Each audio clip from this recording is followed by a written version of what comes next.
Before I open the hearing for the Barnstable Conservation Commission, I would like to ask Angela to do a roll call for the quorum purpose. Thank you, Tom. Commissioners, unmute yourselves. Abadili. Present. DeMello. Present. Hearn. Present. Koshulik. Present. Lee. Present. Tangney present. I don't see Sampu yet. I'll look for him. Administrator Ed Hoops.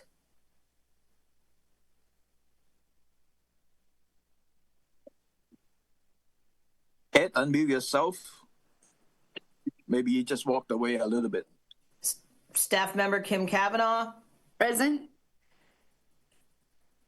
Ed, are you back on? Well, we have a quorum, Mr. Chair, and I can look for the others. Thank you. Thank you. Acting under the provisions of Mass General Law, Chapter 131, Section 40, and or Chapter 237 of the Code of Town of Barnstable, the Barnstable Conservation Commission will hold a public hearing on Tuesday, January the 20th, 2026 at 6:30 p.m. for the applications of Christina Scannons, Commonwealth of Massachusetts, Cape Cod Community College, Jim Griffith, Hyannis Entertainment LLC, Shell Keys. This hearing is being recorded and broadcast on the Town of Barnstable's Government's Access Channel. The plans and application are on file and may be reviewed by scheduling appointments by sending an email request to @hoops@230 South Street, Hyannis. In accordance with the Mass General Law, Chapter 38, Section 20, please let the chair know if anyone is recording this hearing. Hearing none. Tonight's hearing agenda is posted on the town's website. On the agenda next to each application is the amount owed to the Town of Barnstable for the cost of advertisements. Please send your checks to the Conservation Division at 230 South Street before the hearing. Remote participation. The Conservation Commission's public hearing will be held by remote participation as a result of an act extending certain COVID-19 measures adopted during the state of emergency, signed by the governor on March 28, 2025, suspending certain provisions of the open meeting law. Remote public access to this hearing shall be provided in the following manner. 1, the hearing will be televised via Xfinity Channel 8 or High Definition Channel 1072. It may also be accessed via Town of Barnstable's Government's Access Channel. 2, the real-time public comment can be addressed to the Conservation Commission utilizing the Zoom link 810-7254-1239 or use the toll-free phone number 888-475-4499 as shown on the agenda. 3rd, the public can also email the comments to edwin.hoops@barnstable.gov at least 8 hours prior to the hearing. Tonight, under the old new business, we have Carl Bandassini from the Town of Barnstable's Planning Development Department seeking Barnstable Conservation Commission's letter of support for 2026 Town of Barnstable's open space and recreational plans. Hi, Carl. Excuse me, Tom. I see Pete just signed in, so I got him. Thank you. Okay, thank you. Hi, Carl. Hey, thank you, Mr. Chair, members of the commission. My name is Kyle Pedicini. I'm Assistant Director for the Planning and Development Department for the Town of Barnstable. As the chair noted, we are looking for basically just a letter that stated you had the opportunity to review and comment on the open space and recreation plan. The state requires that as a part of the approval process. So I know you have a lengthy agenda, so I'll just give you a brief background. We are updating the town's open space and recreation plan, which was last updated in 2018. The state wants you to update it every 7 years in order to maintain eligibility for grants and recreation and conservation. So we started this process back in July with a community survey. We did 2 phases of public outreach. One was in August, where we had a public meeting in August and got feedback from the public initially in order to draft an initial draft of the plan. And then we had another public meeting in November and shared the drafts with the public and sought more feedback. We also made sure to share it with you guys as a member of the commission in October while we were crafting those early drafts. So you guys did have a chance to weigh in. I know Angela and I believe Bill also attended our stakeholder interviews in September. We got some great insight from them, so appreciate your participation. So I'd say this has been a really good process, really robust community engagement. The latest draft, which includes the latest revisions from public comment again in November, is included in your meeting materials.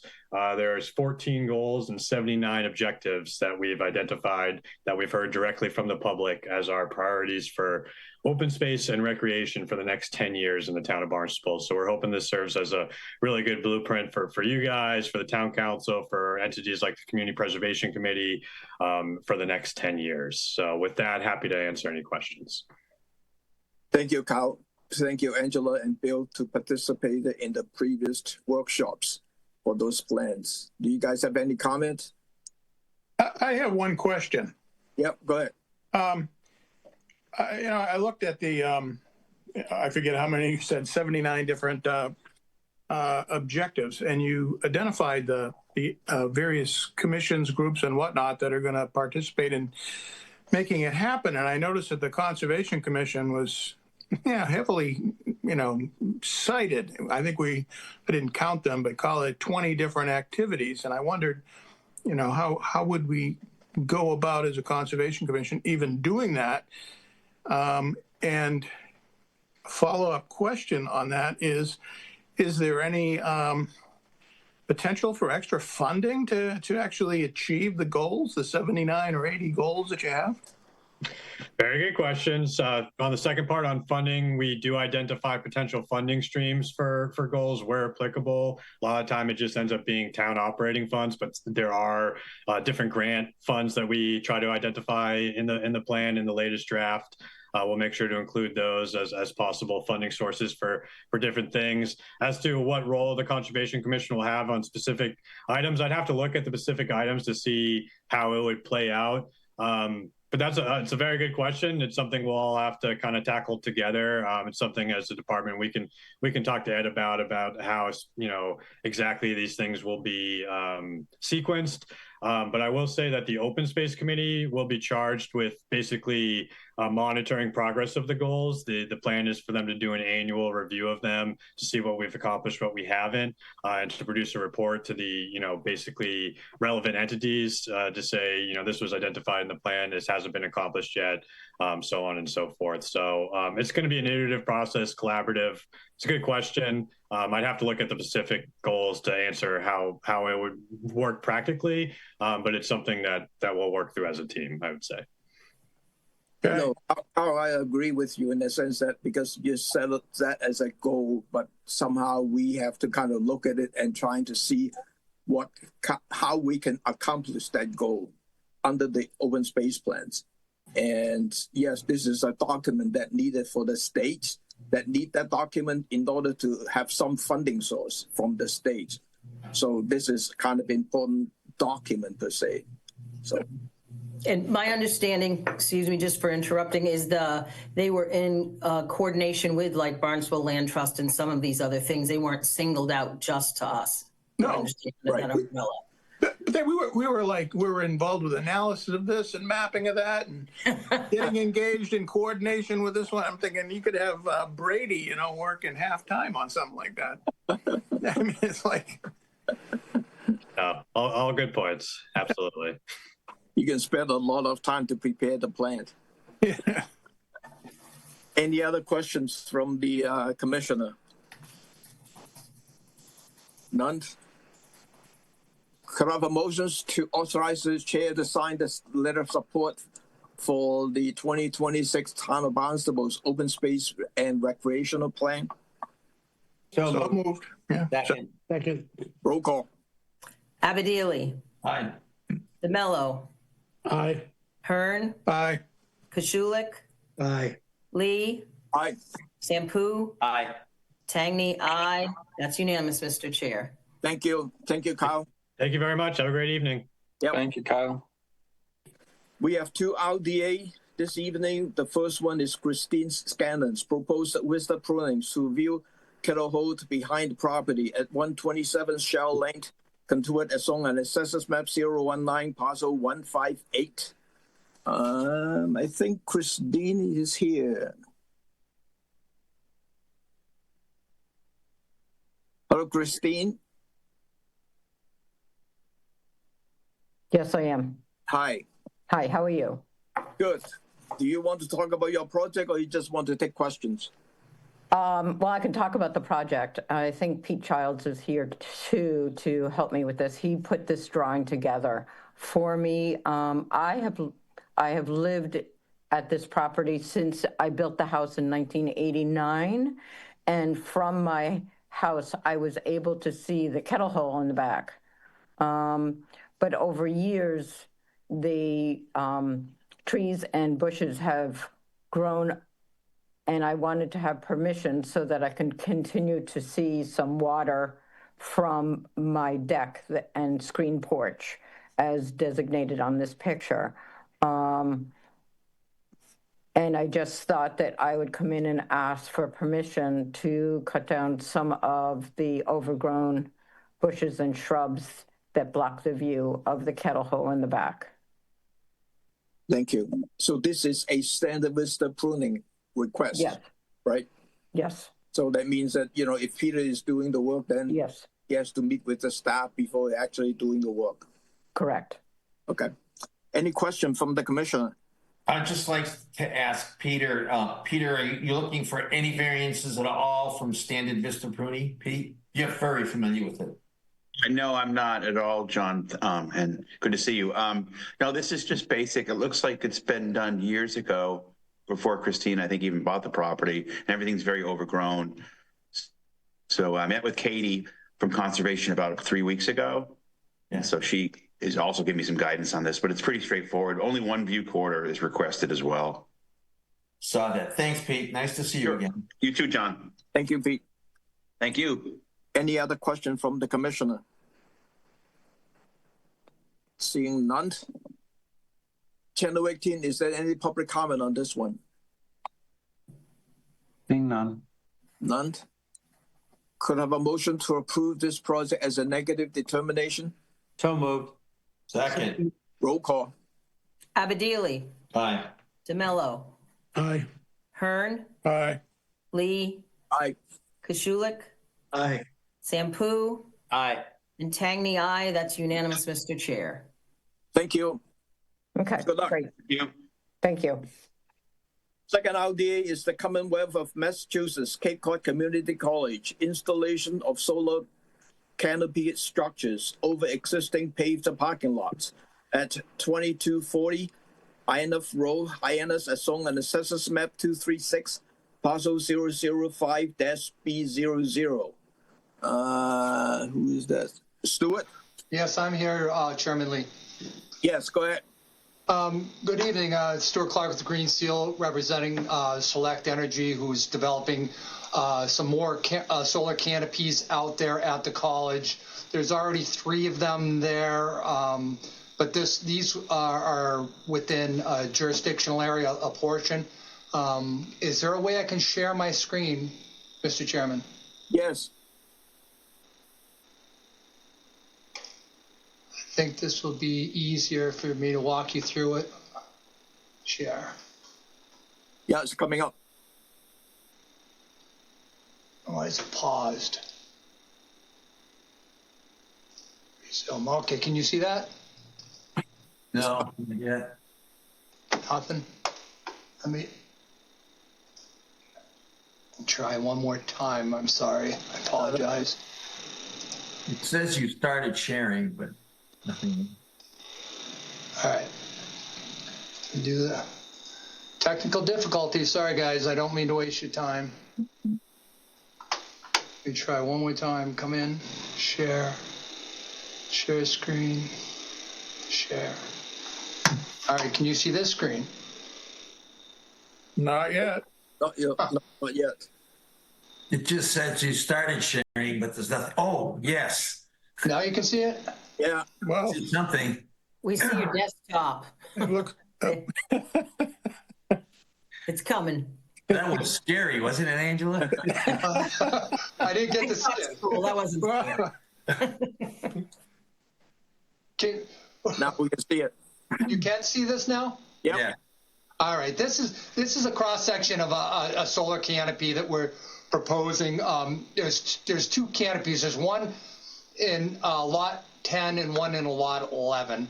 Lot 10 has 2 canopies with 2 sets of posts. Then lot 10 only has 1, so you would see something more like that.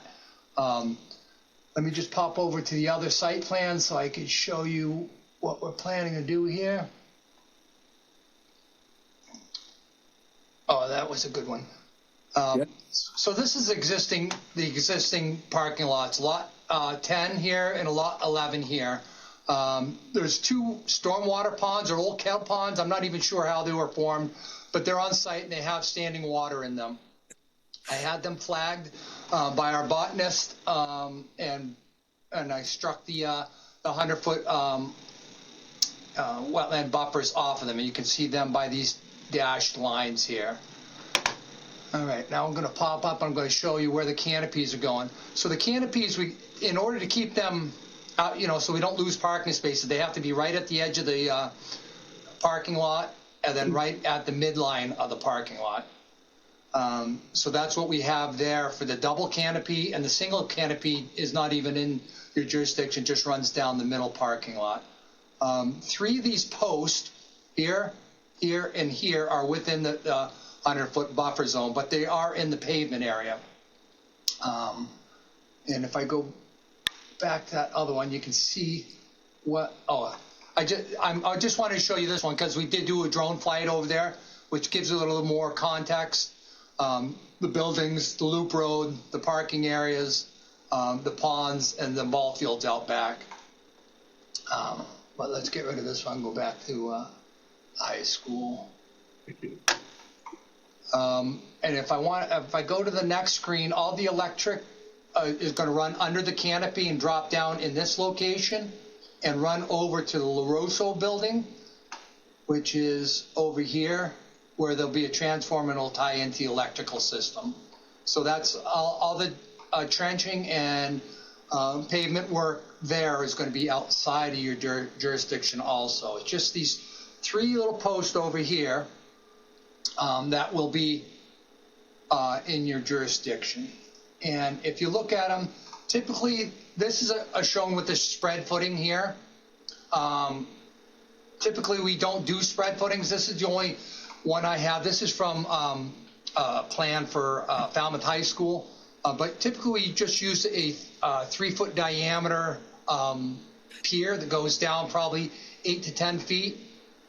But that all gets designed on the back end from, when the structural engineer takes the soil geotechnical data and he'll design the footing based on wind loads and such. Right. So that's all I got for you there. I'd be happy to answer any questions. Thank you. Before I go to the commissioner, we received a letter from the abutter opposing this project. The letter is from Daniel and Michelle Santantino. The comment letter was sent to all the commissioner, and it was in the meeting material folder for this applications. And this is all part of the public record. Any question from the commissioner?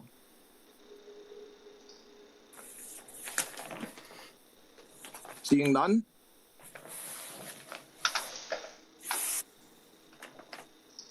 Tom, excuse me. Yeah, go ahead. It's John. Just to comment, I read that letter, and it was a well-written letter, very long, very extensive, and very well thought out. But it has little to do with anything within our jurisdiction and with the potential impact of tree pilings in a paved area. So it was well done, well said, good arguments, but not anything that can really, in my opinion, impact on the jurisdictional authority of conservation and what's being requested. That was the only problem. Thank you. Thank you, John. I was going to mention that, if this is approved, this is only under the conservation's jurisdictions. If there is any other zoning questions or some other historical nature and that sort of thing, that would be under a separate board for the approval. So, any other questions from the commissioner? Yeah, Pete. Pete.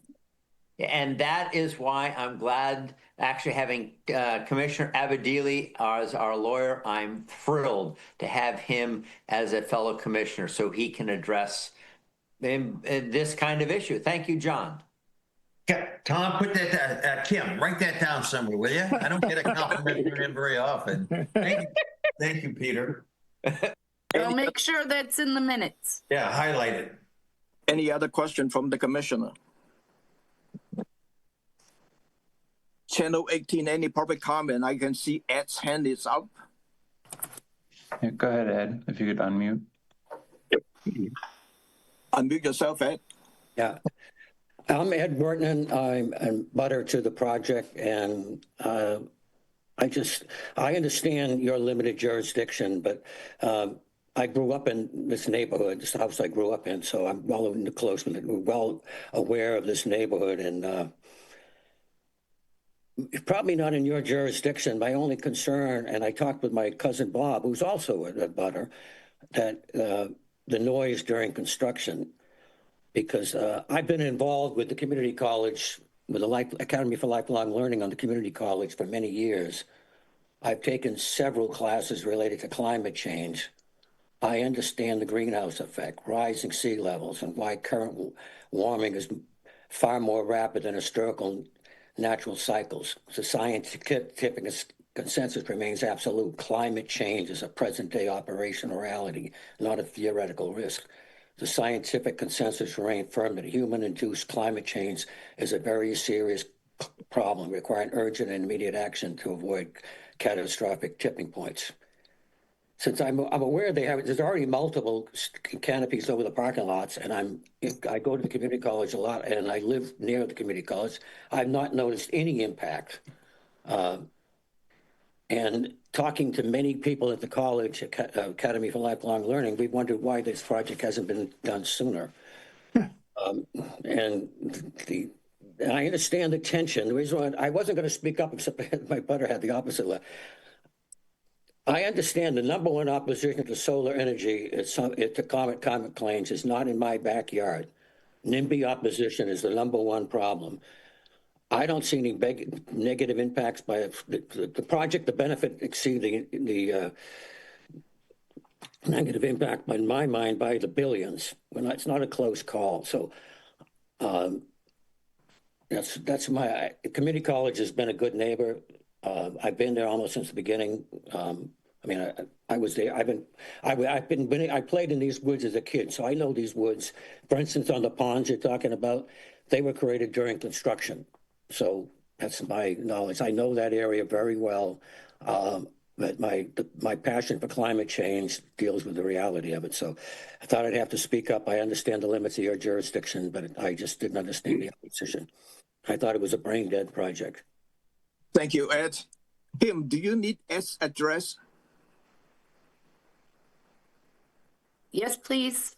I live at 2119 Main Street, West Barnstable. Thank you. And I referred to my cousin Bob. He lives at 2141 West Barnstable. We're both the butters. We're the very close butters. We'd be the most impacted by this. Thank you, Ed. Channel 18, any more public comment on this one? Seeing none. None. Could I have a motions to approve this project as a negative determination? So moved. Second. Roll call. Abadili, Aye. DeMello, Aye. Hearn, Aye. Lee, Aye. Kashulik, Aye. Sampu, Resounding aye. Tangney, aye. That's unanimous, Mr. Chair.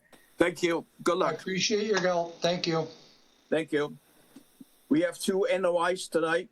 The first one is Jim Griffin's Hyannis Entertainment LLC to install an underground grease trap for kitchen waste just outside the footprint of an existing cinema building at 793 Hyannis Road, Hyannis, as shown on the Census Map 293, parcel 024. Justin. Hello, Chairman Lee. Can you hear me? Yes. All right. It's Justin Lamrose, Strong Tree Engineering for the applicant, Hyannis Entertainment LLC. Would it be okay if I share my screen? Yes, please. Okay.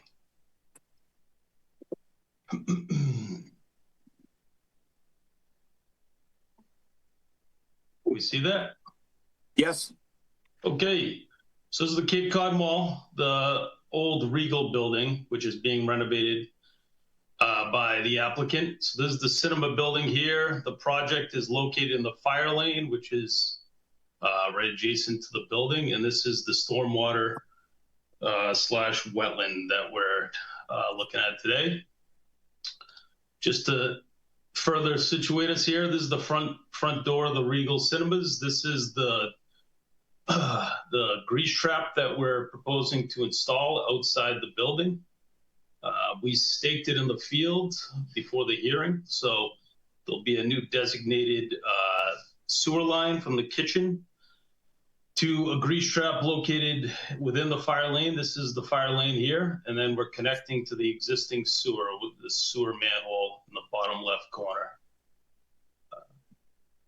So the plan, the building here shown in blue with the wetland that we're looking at shown in green, and our limit of work is here shown in orange. So the designated line from the building, connection to the existing manhole, which has been discussed and approved verbally by the sewer department. Silt sock around the limit of work. And yeah, I think that's about it. It's pretty straightforward. Thank you, Justin. Any question from the commissioner? Yes. John? Oh, thanks.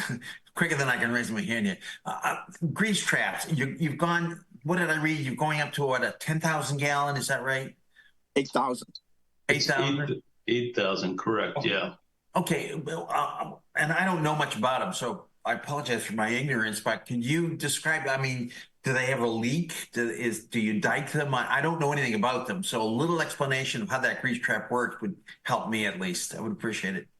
Yeah, so we started with a 2,000 or 3,000 gallon grease trap that was for one theater. They're only proposing to convert one theater to a light kitchen service.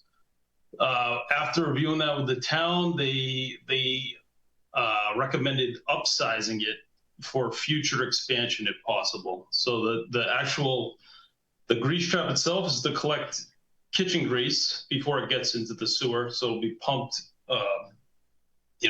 yearly. You can see this detail in the middle of the sheet. It has T's to collect all the grease and the floatables, and then we'll pump that out and dispose of it properly. Do they have a leak?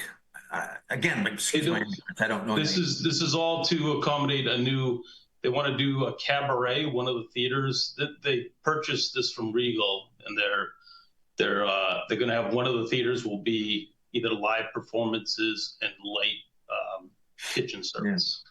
So they're doing interior renovations to the theaters right now. So John, to give you some background, or the other commissioner, the purpose of the grease trap is to hold the grease not discharging to the town sewer. And this is a requirement from DBW. And so, so then they can avoid having the grease going into the public sewer and becomes a problem in the sewer line going to the wastewater plant. And then you pump them out periodically like a septic tank or something? Correct. Exactly. Okay, all right. Thanks, Tom. Thanks for that. There's actually two of them within the fire lane. You can see to the west that service other restaurants within the building. So thank you. Angela, I saw your hands up. Yeah, no, you answered it. It's an upgrade because of upuse, I guess is the words I was going to summarize. I understand. Thank you. Okay. Justin, I assuming you do a leakage test, right, for the tank? Yep, the sewer department will require that, correct. Okay. Yep. Any other question from the commissioner? Seeing none. Tom, I wanted to let you know there is a revised plan. It's dated January 12th, 2026. Yes. Yeah, January 12th, 2026. Ken Lewick, any public comment on this one? Seeing none. None? Could I have a motions to approve this project as submitted? So moved. Second. Roll call. Abadili, Aye. DeMello, Aye. Hearn, Aye. Lee, Aye. Koshulik, Aye. Sampu, Aye. and Tangney, aye. That's unanimous, Mr. Chair. Good luck, Justin. Thank you very much. Have a great night. Yep. The second INOI is Cheryl Keys, proposed lawn removal, invasive species management, and mitigations planting for after the fact above ground pool constructions of additions, patio, and fire pit at 120X St. Francis Circle, Hyannis, as shown on Assessors Map 291, parcel 228. Jen? Yes, good evening. For the record, Jen Crawford here representing the applicants tonight. May I have permission to share my screen? Yes, please. Thank you. All right. Are you able to see it? It's coming up.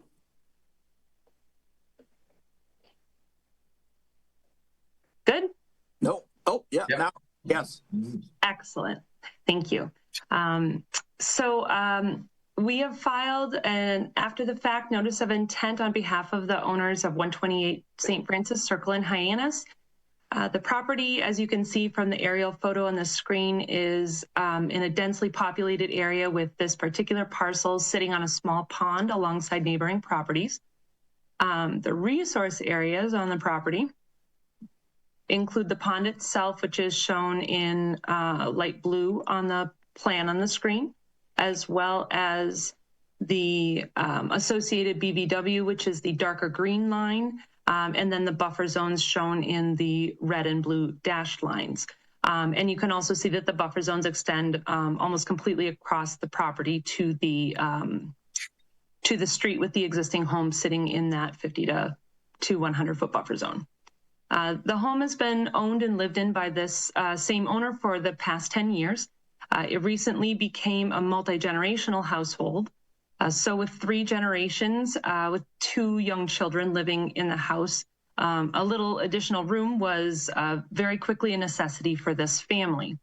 Unfortunately, the contractor that worked with the owner misled them into believing that because much of the work that they wanted to do was under the existing deck, that they were basically in the clear in terms of permits. So once they learned otherwise, they took action to remedy the situation, which is why we are here in front of you tonight. The work that was completed at the property included a small addition to the back of the house, much of what was and still is under the existing deck, which you can see in the hatched portion of the house.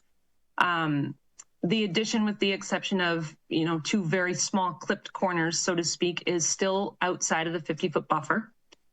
The lot slopes from the street down toward the pond. And so naturally the back of the house is a walkout, which currently allows the kids direct access to the play space in the backyard. The backyard was and still remains fenced in, which is very important. It's very important to this family for the special safety needs required by the younger child. The other work that was completed at the property was minor reconfiguring of the outdoor spaces, and that included a small patio outside the walkout level, replacement of old, very low retaining walls, and the addition of the small above ground pool that you can see on the plan, which is within easy visible range of both levels of the house and the outdoor spaces. The changes made to the property only increase the overall site coverage by around 389 square feet, but because the lot sits directly on the pond, the required mitigation for those changes is around 1,800 square feet. We evaluated all the naturalized areas of the property, which include basically everything outside of the fenced area, all the way up the property lines through both buffer zones, and then some area between the edge of the fenced lawn and the pond itself. For this particular property, we felt that the most beneficial form of mitigation here was to manage the invasive species that were within and adjacent to the BVW, as well as to increase the vegetated buffer zone to the BVW by removing a portion of the small play lawn in the back and relocating the existing fence to that new, more landward location to keep the wider buffer zone created contiguous with the naturalized vegetation around it. So we have done that as shown on the plan. The methodology is what we typically use. It's pretty straightforward, documented in our narrative and on the plan. So at this time, I will let you ask whatever questions you have, and hopefully I have really good answers. Thank you, Jens. Angela. Yes, thank you, Tom. Understanding that this is an after the fact and all these things are already there, I don't know that we as a commission would have approved some of this stuff that's in this resource area so close, like the above ground pool and the deck. But I understand that you're back here now to mitigate this so that we can work with the homeowners and their children. I'm wondering why you cut the mitigation into a trapezoid shape and didn't just come straight down where you can get more mitigation in and make it a rectangle shape. That would have been my suggestion in order to get more mitigation in here to keep all these things that we may not have permitted had it gone through the process it should have. And now that we would like to not have them have to remove things, would it be possible to mitigate, since you're already taking out the picket fence and replacing the new lawn edge, and make it square down? Do you see where your trapezoid is? You're talking about down. This area, correct? Right. And then we're gaining more there in the resource, which we've lost from what you put down for hardscape. That's my question. Yes, and I guess the reason why the shape, so to speak, is what it is because we wanted to make sure that with the green line delineating the edge of the BVW, we chose an even 12-foot distance off of that to create the buffer zone, rather than, I guess, measuring off the fence and bringing the entire fence in. So that's the simple reason for that particular shape. Okay, I guess I misunderstood that. It looked like the picket fence was already being replaced, so why wouldn't you bring it in and square it off in the yard? It looks like to me that line would square off both with the patio, and I get that it won't be square with the BVW, but we would be gaining more mitigation there, more in the resource. That's my question, and I'd like to see what the other commissioners have to say, but that'd be my suggestion for this property. Thank you. I understand what you're describing. Thank you. Thank you, Jens. Bill? Well, I'd like to start maybe with a positive note, and that is that I'm not concerned about the addition to the house. We bumped it up over the deck and widened it a little bit right along the 0 to 50 line. However, I've never been really comfortable with the idea of permitting additional hardscape, especially pools and patios in the 0 to 50. And also mitigating via invasive species management is something I've had heartburn with over the past few years, and that is because the vegetation that is there may be non-native. It does provide the resource. It provides the pollution protection that natural vegetation does. It takes up nutrients, it filters out sediments and whatnot. And I think there is a benefit to the wildlife when you end up doing some invasive management.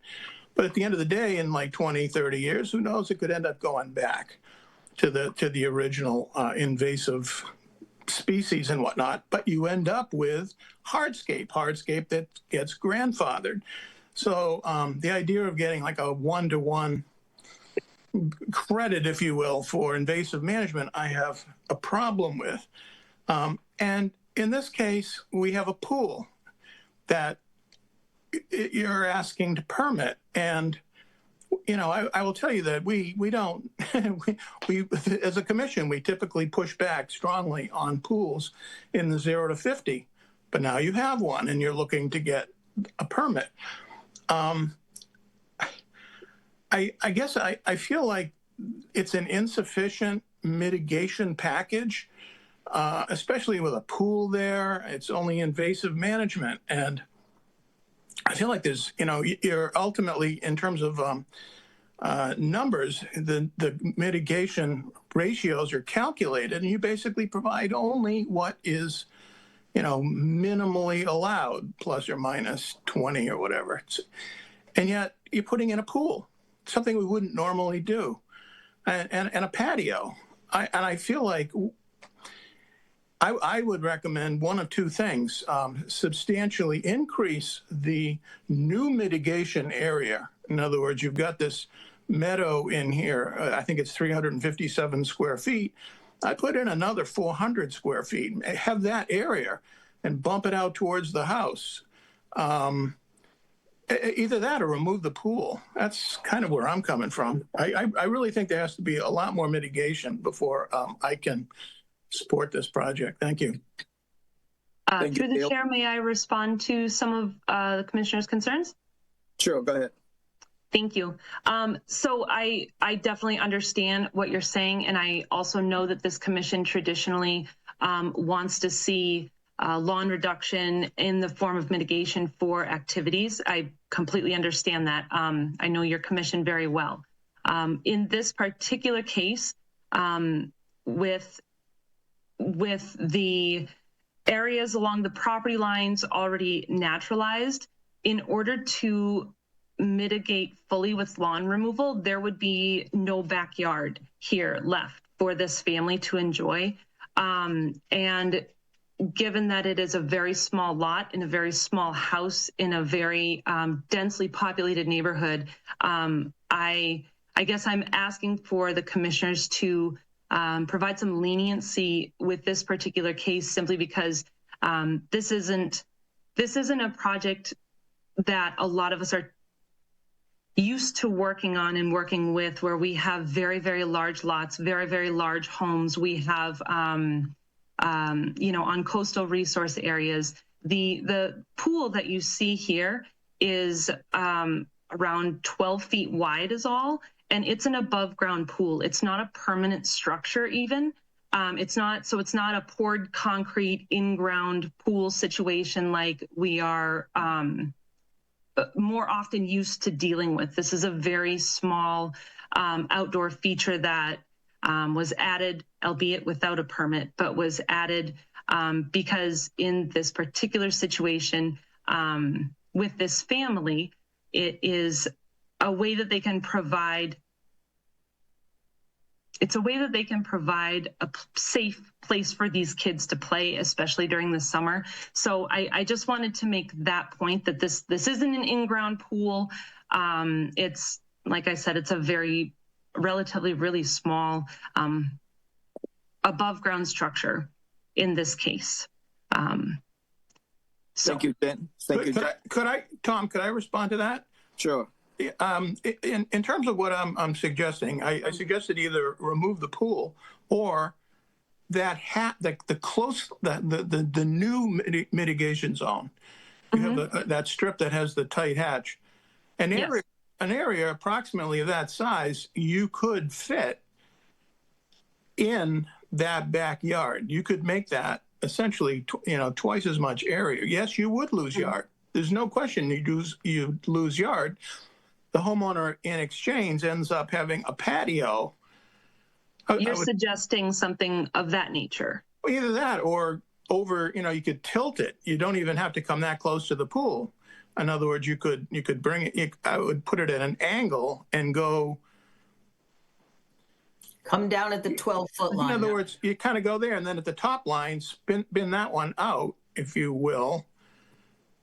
Is that what you're referring to? I'm talking about something like that, where you end up essentially doubling the size of that. And in doubling it, I would put a fence there, have it a meadow, and the part that you currently have crosshatched, I'd plant it with shrubs and let it go wild and really become an effective grassy buffer, a really bushy, grassy, wildscape, if you will. And I think there's room for something like that. In exchange, you end up having a pool, you end up having a patio. But anyway, that's. Yep. Thank you. And one more thing that I do want to add about the small pool is that it is for the youngest child with the special safety concerns. It is also used for physical therapy. So I'm not trying to pull at your heartstrings here, but I am trying to give you the reality of the situation for this family and how they use these spaces and why they are actually very valuable to them. So. Thank you, Jen. Pete? Yep. Yeah, I think the discussion, first of all, I completely agree with Bill.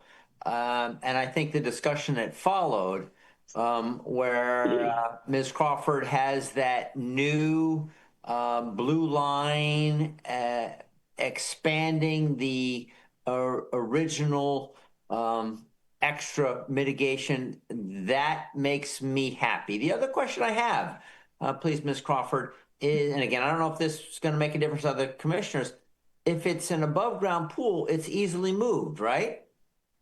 I wouldn't say easily in terms of you can't like pick it up and move it, but yes, it is a movable structure. It is not permanent and fixed in place the way a poured concrete or gunite pool would be, correct? Right. So that if you expand as you have put there on your screen, some buffer and move that pool just 5 feet towards the house, I think that gives you plenty of room for the additional mitigation that Angela mentioned. And I think that's a win-win. I would be happy with that. Thank you. I can talk to the owners. I actually don't know. I don't know much about how that pool structure, if it were moved, how it needs to be moved. So that is something that I can ask them about, the feasibility of moving it without it, basically needing to be completely redone. So I will definitely ask them about that. Yeah, I again, I don't have a pool such as that, but as you mentioned, much, much, much easier than something that's poured concrete. So thank you very much for considering it. Thank you. Angela. Yeah, I just want to respond, Pete. The problem I don't think is the pool, is that they also built a deck there. That would be harder to move the structure for the pool. Yeah.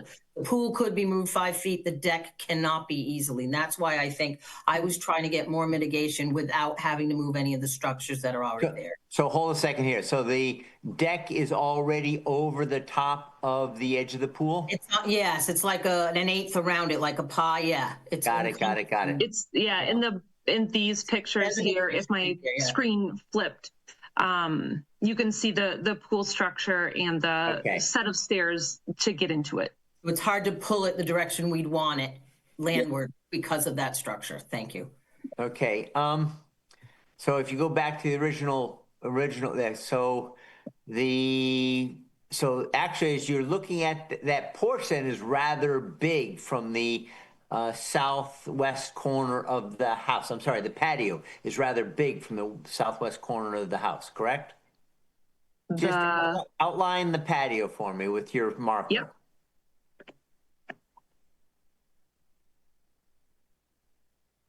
This portion? Okay, well, so yes, that's what I thought the patio was. Mm-hmm. So, yeah, Angela, I mean, the pool is to the south and significantly to the west of that. Right, but the deck for the pool is also built, Pete. That's what you're not, can you show me? Yes, but that deck also is not a permanent structure. I don't know if the deck, anyways. I don't know if the posts have footings underneath. It looks like I don't know if they're just sitting on grade or if they have footings underneath, but I can find out more information about that. And it may end up causing much more damage, disturbance than it's ultimately worth. I don't know, but I can definitely look into that and I can get you more information on those structures. Certainly for this commissioner, the size of the deck associated with the pool looks fairly large. And again, it'd make me happier if we both follow Bill's recommendation of increased mitigation, Angela's as well. And I think with some creativity, whether it's the deck of the pool, lessened, that could be moved and make everybody happy. Thank you very much. I got something beeping in the back. I got to go cut my audio. Thank you. Tom, could I interject something relative to what Pete just said, if I might? Okay, go ahead. And that is that right now you have a blue line. And what I was suggesting is that you need to at least double the size of the hatch. And I don't believe you've done that. And I guess what I'm suggesting is that blue line that you have, you could actually have it be sort of a curve, if you will, where it comes up from the bottom near the pool, about where it is more or less. But then you could like arc it slightly to the right, if you will, in order to accomplish the at least doubling the size of that mitigation area that you have. You're suggesting something more like this. Well, you don't have to go that close to the pool, but I mean, I was thinking more of it, that blue line becoming like an arc. Do you know what I mean? Like be an arc that would like curve up, and then you'd end up having a larger area. And the reason that I'm interjecting this right now is that Pete goes, "Yeah, I like what he's saying," and we've got this blue line. I don't think that blue line, is adequate. I think you need a bigger area, and I just wanted to interject that right here. Thank you. And I agree, Bill. I agree. Thank you.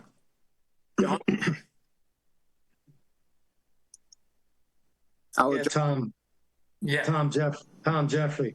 Yeah, just a minute. No, go ahead, Jeff. Go ahead, Jeff. Yeah, Tom, can I speak? Yeah, go ahead.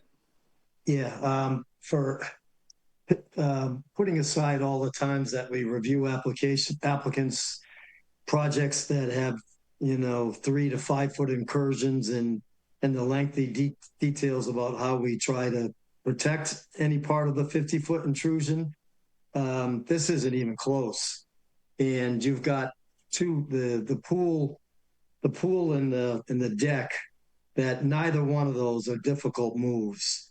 Doesn't matter if there's footings underneath the posts that support that little deck around the pool, but you've got quite a substantial area outside the 50 between the fire pit and the shed that I'm surprised no one's asked to relocate that pool and that deck to get it completely out of the 50, like that's been mentioned many, many, many times in the year that I've been on this board. So the blue line is almost meaningless to me, as opposed to taking that small 12-foot pool. It's above ground. There's not an easier pool in the world to move than that one. Okay, and slide it over to the towards the driveway in between the shed and the fire pit. So the patio that's sitting off the back, I'm not certain what to say about that, but the pool and the deck for certain should be moved. That's my viewpoint. Thank you, Jeff. John? Yeah, I lowered my hand. It's very interesting. Let me say at the outset that the principles that Bill laid out in your opening comments, Bill, I 100% agree with. Absolutely, and would support those 100%. Then I look at this site and I look at Crawford's mitigation plan, and obviously a very good company that's done this a lot in wetland areas. And I looked at the site specifically. It's very small, and I'm happy with requesting additional mitigation. I'm not sure, Bill, that I would say, oh, you've got to double the amount. I don't know where that line is. If you added 1/3 more or 2/3 more or twice as much, I don't know what the correct line is. I do think that Jeff's point of at least looking at moving the pool would probably satisfy most of us, and then adding some mitigation in there clearly. So my suggestion, Mr. Crawford, would be to kind of take a continuance and look at that as a viable option and come back and say, hey, it's doable or it isn't doable because of these reasons. And if it isn't doable, where could you add the mitigation that Bill and Pete and the others were asking about? So that's my suggestion as to how to proceed at this point. Understood. Thank you. Thank you, John. maybe let me just say a couple of things in here. Number one, I think the lot is small, and yes, the pool can be moved to make a little bit more rooms to the back against the fence if additional mitigations. I'm okay with the blue line that Jen was drawing up, go up north a little bit more, and then I would leave it up to the homeowner whether he wants to move, whether he wants to relocate the pool or not. That would be up to him. That's my comment. But Bill. Yeah, I like the idea of at least taking, John, good suggestion, Jeff, good suggestion to look at whether it could go on the side. And I see it says fire pit. And I can think of a few times when we've had sort of, I don't know what, sentimental mercy on fire pits that have gone in the 0 to 50. And just allowed that. So I think that the thought of there being a fire pit there should not be a concern. You could move the fire pit over to where the deck is, more or less, to give you the room for the pool on the side. I think John's suggestion is good to consider all of that. Thank you. I think if I could jump into that, Bill, on top of that, I think, Ms. Craven, if you could look at with the owners that possibility of moving the pool, as Jeff suggested, I think in either case, you'd have to come back with some additional mitigation. Certainly if the pool could not be moved, if that was a rational argument, then the amount of mitigation would have to be increased. Now, whether that's 20% more, 50% more, or whatever, I think we can discuss that, but that's my suggestion as to how to proceed, at least. Thank you. If I may, one thing that I can tell you about the pool being outside of the 50-foot buffer up where the fire pit is that with the way that the house is oriented, it does not provide visibility for being able to easily see the kids in the pool. So one of the reasons the dad and the two boys, their space in the house is in the basement walkout part of the house, and that's the part that they are easily able to access and to go back and forth with. And so that's one of the reasons why the pool being where it is, it's easily visible from the upper story, easily visible from the deck, and easily visible from the lower walkout level where they reside. And that visibility and safety piece of having it, it goes away if it's moved outside of the 50-foot buffer. And again, I will take all of your comments back to the homeowners. We will look at the viability, both financial feasibility and just what the impact may be from moving these things based on how they were constructed. I don't know those answers yet, so I will find out about that. But I know that just from a safety standpoint, the pool where the fire pit is in that particular location, it becomes much more difficult from a safety aspect especially for the younger child. Thank you, Jen. Mm-hmm. Pete? Yeah, so let's see. If you have a child that's a toddler, I suspect safety, constant supervision is important. If the kids are familiar with water, and I think a 12-foot pool is not much deeper than 4 feet, I'm not certain, but I know it's not probably 6 feet deep, or it could be lowered to 4 feet, that if a youngin is 8 years or older, and I'm not expecting the dad to spend 100% of his time watching the kids.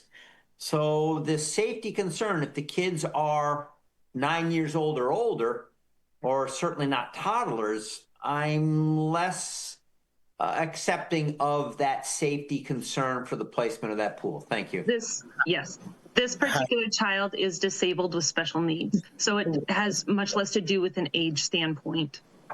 Yeah, if I may, I'm the father of the disabled child. My youngest son is disabled. He has cerebral palsy, and he is in a wheelchair part of the time and walks part of the time. And he also has autism, and he elopes at times. Much more clarity. Thank you very much, sir. Much more understood. Thank you. Can I also say something? If you wanted to add more plants on the side of the pool, there's also a chain, almost like a chicken wire fence, but I have land on the other side of that fence, so we can still add more, like planting it without having to come into the yard. We can also go to the side, if that makes any difference. I'm going to jump in too because I feel very strongly about this. You look at the size of this lot, as the chairman said, you look at all of these issues. I think, again, Jen, you need to come back with a detailed explanation. We are all parents and grandparents and blah, blah, blah. And at least speaking for me, I have a great deal of empathy for the specific situation in this application. So I think it's really worth taking continuance, come back and give an explanation, and let's see where it goes. Yep, we agree. Thank you very much for your comments. Jen, if you come back with a revised plan, I need the dimensions on the pool that you mentioned is a 12-foot. So you just label. I believe it's 12 foot, but yes, I will make sure to add dimensions so that it's very clear. Let me go to the public comment for this one first. Channel 18, any public comment on this one? I'm back, Ed. Thank you. Thank you. Seeing none. Ed, you want to say something? No, I thought I thought Stone had walked away for a second, but we're all good. Okay. Hi, gents. When do you want to have a continuance? Our next hearing is February the 3rd. Is that enough time? Yes, because that would require 1 week in advance, correct? Right. Otherwise, yes, the next one is February the 10th. Just in case, let's go with the 10th. That gives me 1 extra week. 1 extra week. The 10th, please. Okay. Could I have a motions to continue these applications to February the 10th? So move. Second. Roll call. Abadili. Aye. DeMello. Aye. Hearn. Aye. Lee. Aye. Kashulik. Aye. Sampu. Aye. And Tangney. That's unanimous, Mr. Chair. Continuance to February the 10th. Thank you, Jen. Thank you very much. Yep. We have one amended orders, Sydney Horton, to amend existing order of condition SC3-6057 for the addition of 34 linear feet of the boardwalk that was not on the original approved plan at 417 Scudderlane Avenue, Barnstable, as shown on the Census Map 288, Parcel 222. Gregory? Greg?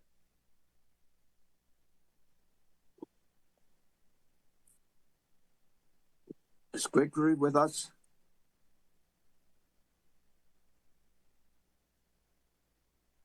Outback Engineering. Is anyone from Outback Engineering?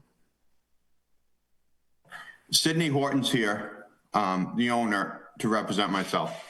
Okay, thank you. Do you want to, or do you need Ed to share the screen, or do you want to just take questions? Yeah, if you could share the screen for a second, You might as well start the describing. It's going to take a few minutes to get to that as-built. I'm the homeowner there, and I was building the house, and I was building the boardwalk as well, and we're there with the guys going to start the project, and it was the way it was drawn. We had to walk through the wetlands to get to the boardwalk, and we were just there with all the equipment, and it just made sense to land the boardwalk at dry land to me at the time. So it's like a light bulb went off. I said, well, we can probably justify this, I think, reasonably. And I forgot to talk to the engineer after, so. Thank you. Yeah. Any questions from the commissioner? because we just saw that drawing, 2 weeks ago? Oh, last week, yeah. Last week, yeah. Yeah. Yep, Ed is bringing that up right now. You remember that's the site? So. Yeah. What's the date of that, Tom? What's the date of the drawing you're looking at? The date on this drawing is November the 25th. Oh. That was the as-built. Yeah. I was looking at 12/15, no? It's revised 12/15. Yeah, 12/15, I believe, is the 12/15 for this plan. This is the plan you're looking for, right, Mr. Horton? Yes. That's the revised plan dated November 5th, 12/15, December 15th is what I'm looking at. Oh, sorry. Yes, December 15th. Okay, okay. All right. Because the date on is named is marked on the revisions. Right. Original date looks like November. Right. Okay, thank you. Just clarifying that. Any questions from the commissioner? I guess I do, Tom. If I might. Right, Bill. And that is that this new, the stuff that was not permitted, for which you're asking now that it be permitted, it comports, it's the same specifications as what we've already permitted in terms of height above the ground and all of that, right? Yeah. And you're saying that you basically continued it up to the upland. First available upland we landed. Yeah. Okay. Okay. And it was right along the path. We didn't have to disturb anything. It was. Yeah. It made sense. I didn't. The alignment is the same, so it's Same the as the front path. so it's the front end of the boardwalk. The very beginning of it. Becomes a permanent, and then at the end of it, it's extended a little Probably a better arrangement. Right. Yeah. Okay. Thanks. Angela? Yeah, I'm just trying to make sure I coordinate this correctly. So the revised plan from 12/15 was also a change in the shower to a rinse station? Right. They put shower on the rinse station instead of rinse station, and that was the only really difference. So there's actually two changes on the revised plan. The revised plan from shower to rinse station, but the revised plan had the same boardwalk and everything. The boardwalk didn't change. Got it. Okay, thank you. I'm just making sure it was all correct. Thank you. Okay.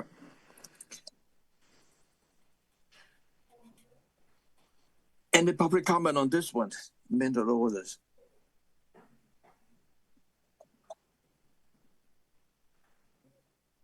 Any public comment on this one, channel 18? None.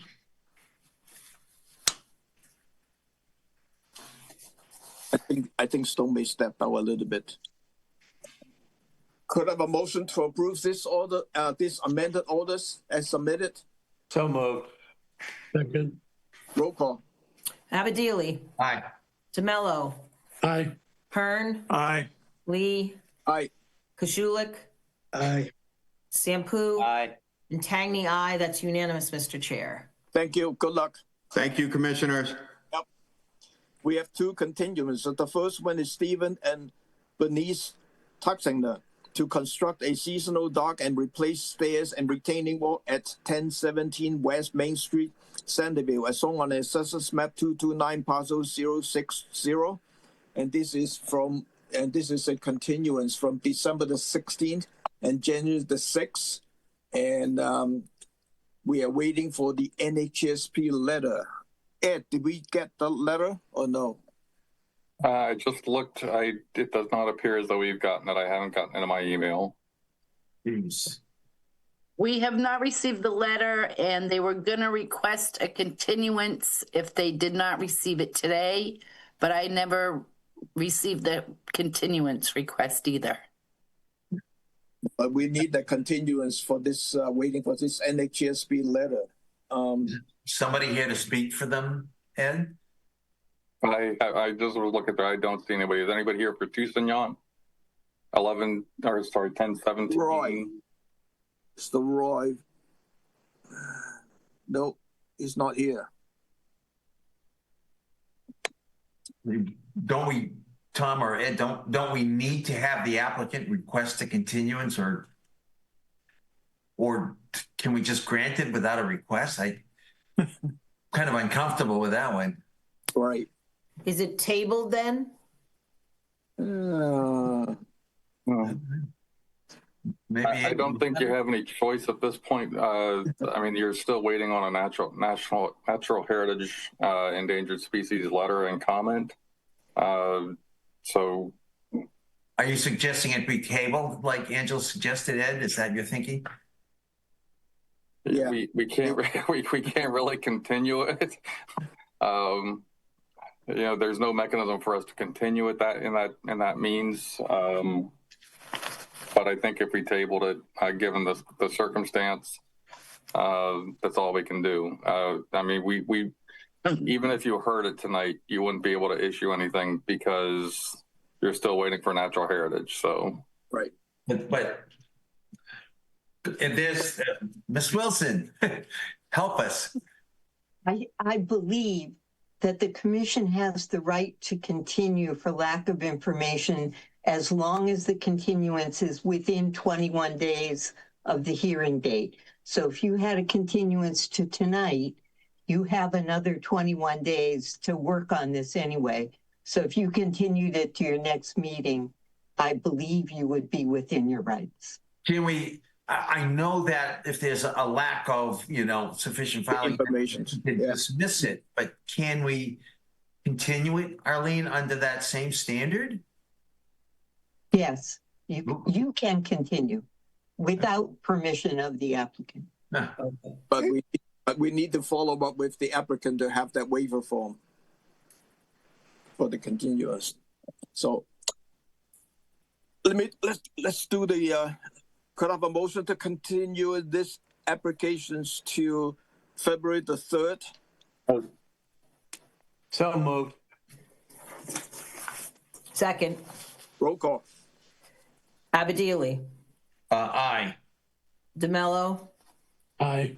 Hearn. I'm confused. I don't like it, but I guess I agree with Bill. I don't like it. I mean, can I just suggest, can you just hold on to this? I am going to try and call Okarowski now and get some sort of confirmation from him. And then if you have to, you can go back to this continuance at the end of the meeting.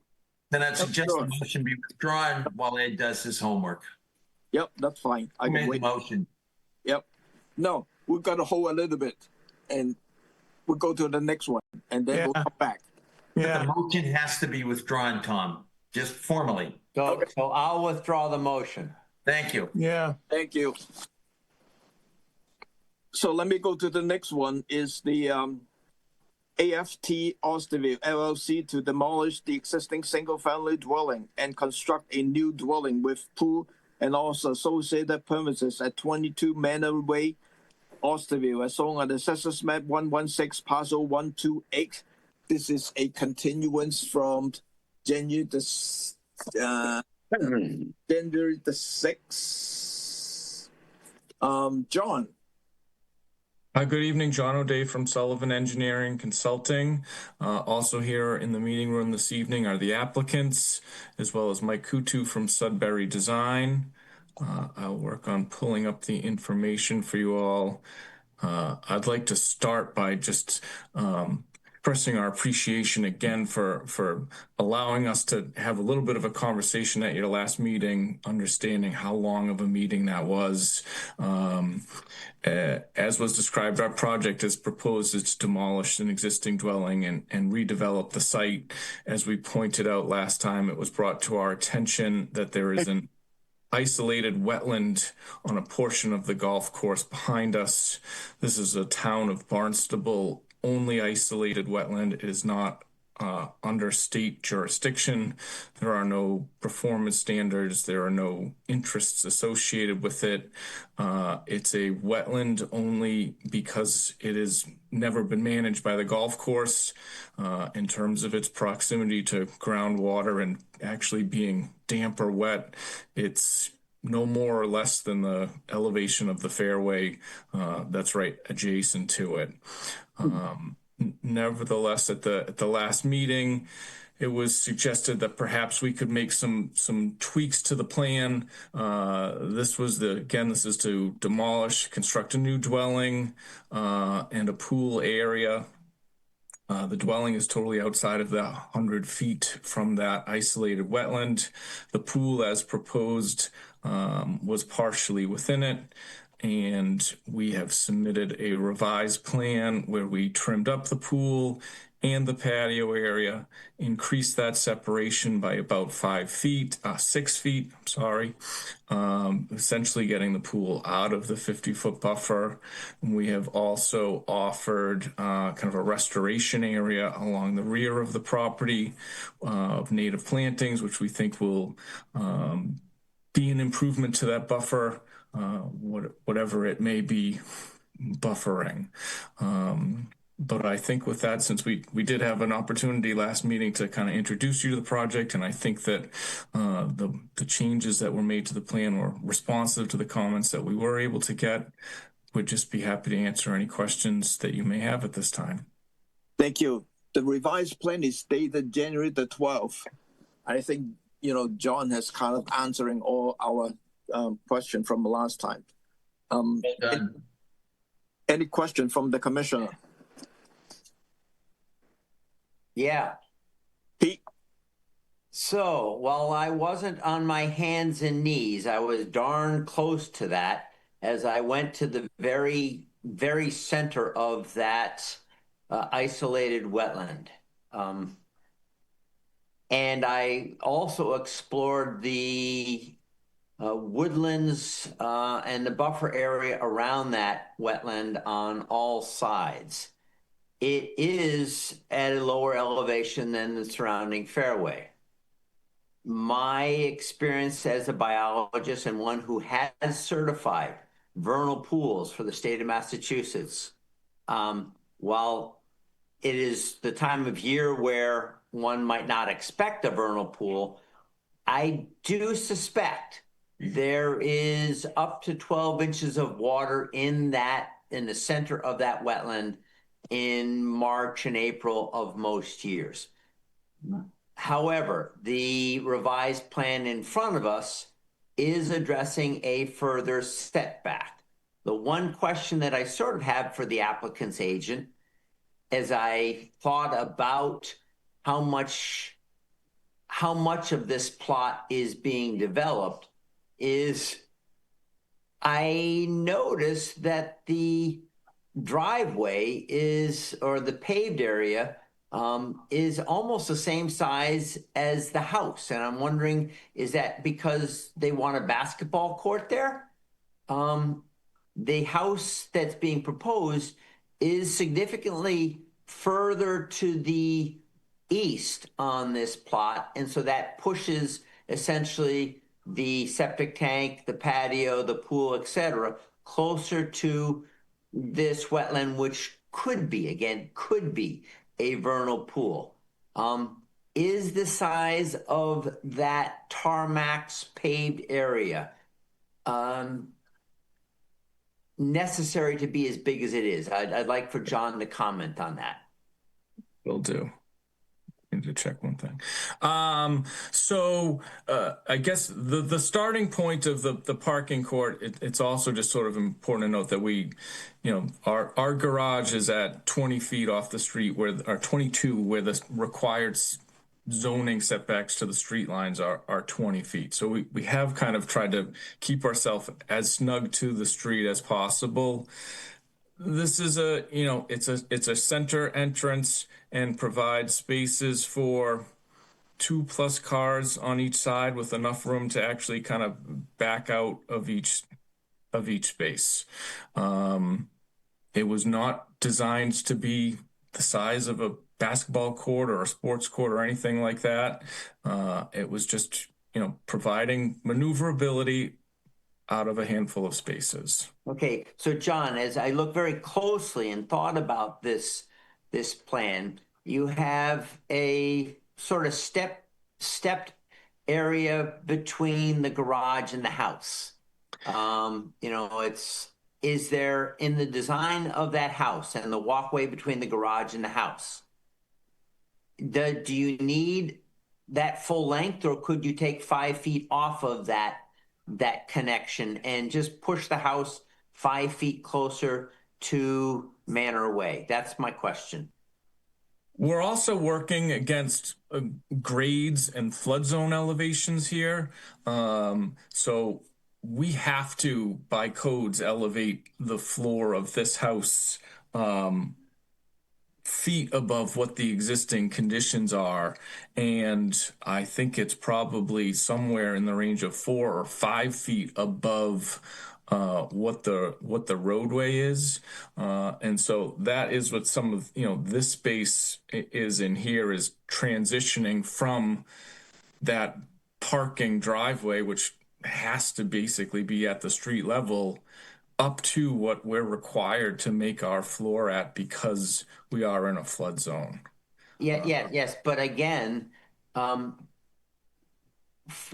so moving the house 5 feet to the west and taking 5 feet off of that, I would say, fairly extensive asphalt area, that is an impossibility, because again, you've pulled back a lot of the east end of the property is already fairly vegetated. Again, perhaps you could argue that it is invasive species. I didn't do quite the botanical assessment of that, but it's really thick vegetation all along that eastern edge already. So you're not necessarily adding a lot of buffer there. It already exists as a buffer. So I'm thinking and are hoping that 5 feet of moving that house to the west just allows an extra 5 feet of buffer. But again, I'm not going to be a stickler on this. I'll listen to what my other commissioners say. Thank you. Thank you, Pete. Any other questions from the commissioner? I would make a comment, Tom. Sure, Bill. And that is that vernal pools, I believe we have guidance or even a regulation that you're not supposed to do anything within 100 feet of a vernal pool.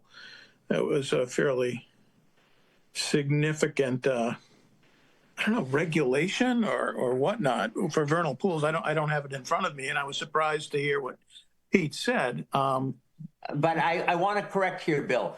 I have no certainty that it is a vernal pool. Yeah, well, I know. But I mean, but given your experience, you're thinking it probably is. So, that raises my eyebrows. But at the same time, then, it's like, plus or minus 5 feet, like when 100 feet is what you really are looking for. I don't know that it makes that much difference. So I initially raised my hand. I was going to praise John O'Day for listening to us and getting the pool out of the way, and you do have what looked like a better buffer. So I think I'm supportive, but at the same time, I think for the record, as we deal with projects and we have some new commissioners here, vernal pools are rare and important, especially in areas where there aren't a lot of vernal pools, and this may be one place. So we should be on the lookout for that and try to protect them as best we can. I'd like to, fellow commissioner, I'd like to add, because I took quite a walk around the golf course. So to the north and east, across I think there's a green. There is, it's off screen. You're just getting to it now. So yes, there you are, John. Thank you very much. Right up in there, that is all wetland in there. And there is a dug ditch which had water in it. I suspect that is a fairly healthy population of amphibians in there with breeding potential. The pool or the wetland that we are talking about gets a significant amount of road runoff into it. Is that West Main, I think, whatever it's called? West Bay. West Bay, it actually has an eroded, it's not a ditch, but it's an eroded bank on its north side that feeds a lot of water, because I was there during a rainy time as well, feeds a fair amount of water into this wetland area, of which this lowest area that I almost crawled through. Yeah, so it has a fair amount of road runoff into it. But Bill, there's also wetlands quite a bit up into the golf course area also. And these are important for the spotted salamander, I would add. Yes. Thank you. John?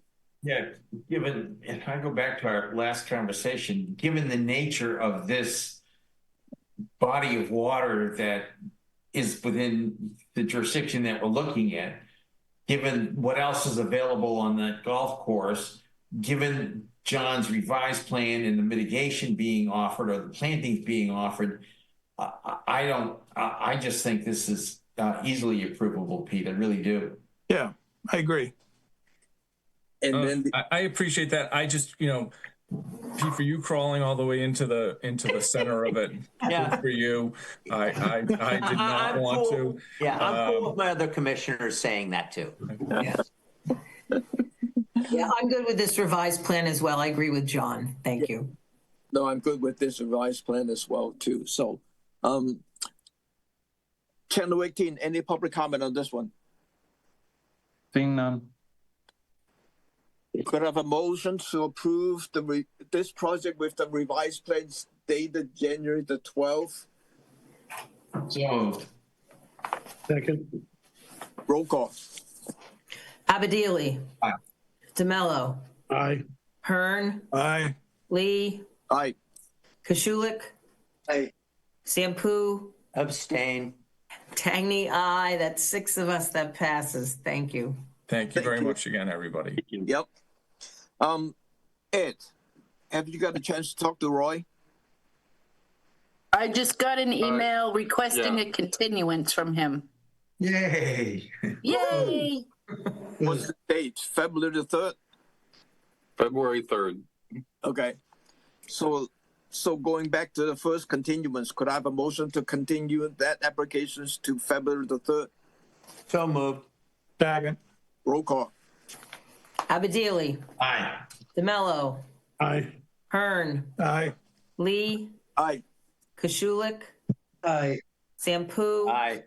And Tangney, aye. That's unanimous, Mr. Chair. Thank you. Thank you, Arlene, for the comment. Now, the next one is the remand note NOI, remand NOI applications, SE 3-6058. It's a Sean D. Martin, trustee. Convert post supported piers to pile supported pier with no change in footprint at 310 North Bay Road, Oyster Harbors, as on Assessors Map 072, Parcel 005.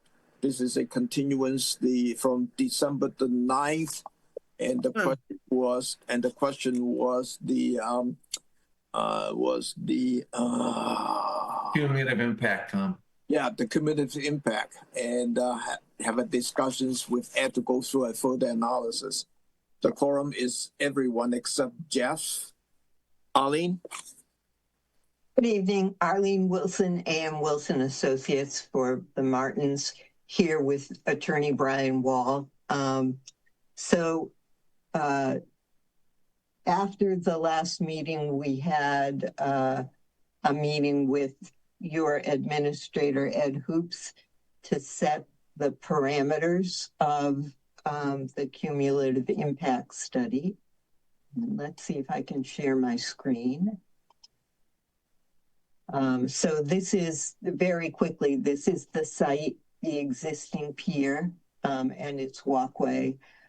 This is part of the Catuit Oyster Company grant. There is a bracketing grant to the north here as well. And this is the proposed project to replace the existing pier, which is seasonal, but has pile-supported float, with a pile-supported pier in the same footprint and at the same height as the existing pier. We met with Ed, and I had proposed doing what we have done previously in cumulative impact studies for piers, which is to take a half a mile of shoreline centered on the project. Ed looked at the language in the bylaw and thought it would be more appropriate to do a circle of half a mile. Since I only know of 2 other cumulative impact studies in as long as you've had pier regulations. And I believe my office has done both of those. There's really no precedent to speak of here. So we agreed that we would use the half mile radius. What that does is to result in looking at 3.8 miles of shoreline around here, within which there are 82 individual parcels, and 55 of those already have piers. So here's the aerial photograph. I know the scale's kind of tough, but you can see most of those piers in this aerial. There are 2 town-owned parcels. They happen to be ways to water. There's an open space lot here, and 27 of the 82 piers, are subject to zoning overlays which prohibit additional piers. So what we've done on this graphic is to color in yellow the shoreline area that's zoning restricted. So even though there are people that have piers in that area, those piers cannot be lengthened or modified to make them more useful. They couldn't turn an existing seasonal dock into a permanent dock, for instance.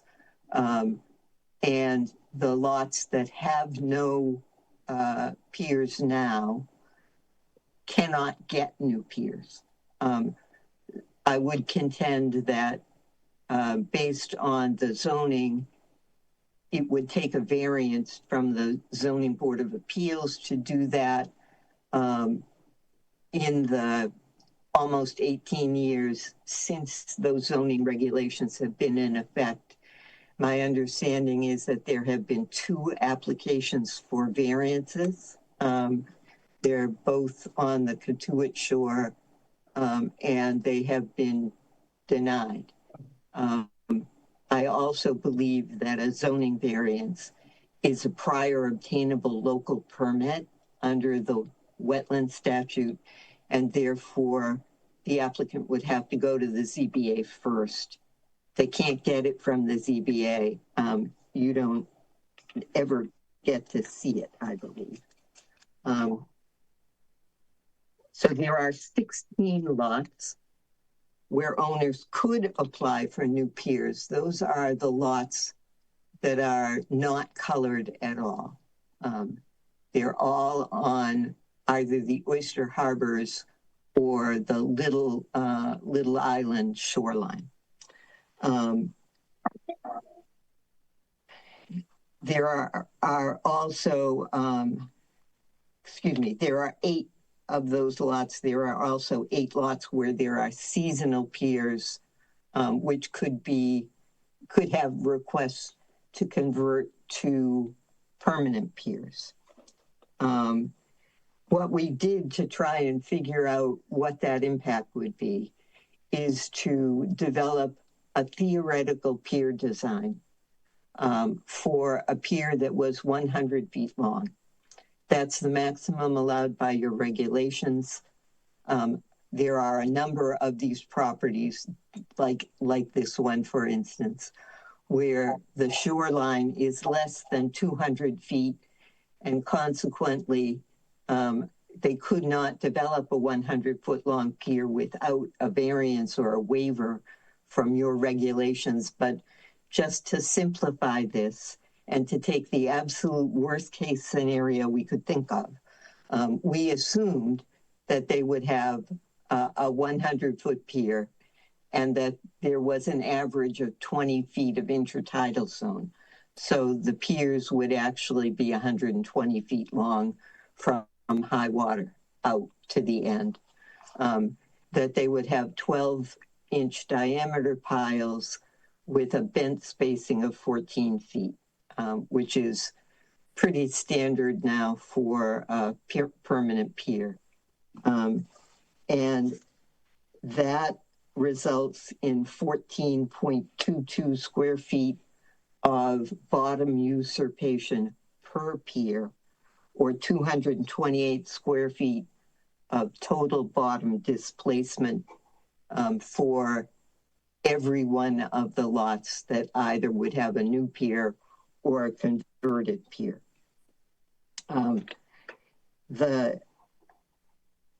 The area of the study, and we decided that we would exclude the embayment on the north side of Bridge Street and would exclude the area of Windmill Cove just because it made it too complicated. The area within the study area of Catuit Bay is 640 acres. So with the bottom displacement of 228 square feet for the new and lengthened piers, you get 0.00082 of 1% of the area that's impacted. And we said, well, you know, the area in the middle is probably too deep for shellfish. Why don't we just look at the area along the shoreline that would house the piers? So we took a strip within the study area that was 120 feet wide and ran along the Oyster Harbor shore, essentially. And if you figure that, it comes to 0.0095 of 1%. Our contention is that those numbers are not significant. And that in terms of cumulative impact,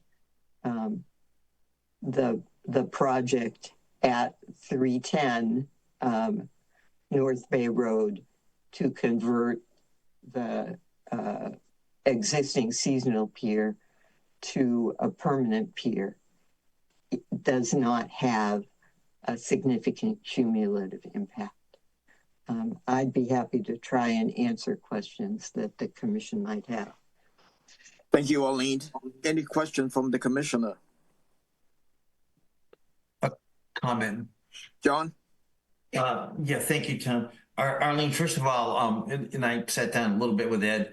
I absolutely agree. It is not a half a mile of just that one shoreline, especially in this situation, because we are, as a commission, looking at that body of water and potential cumulative impact within that body of water. So I do think that Ed correctly cut out that Eel River area because it is different. But I think his interpretation was absolutely correct, just for the record. And I know you accepted it, and that's what your study is based on. So thank you for doing that.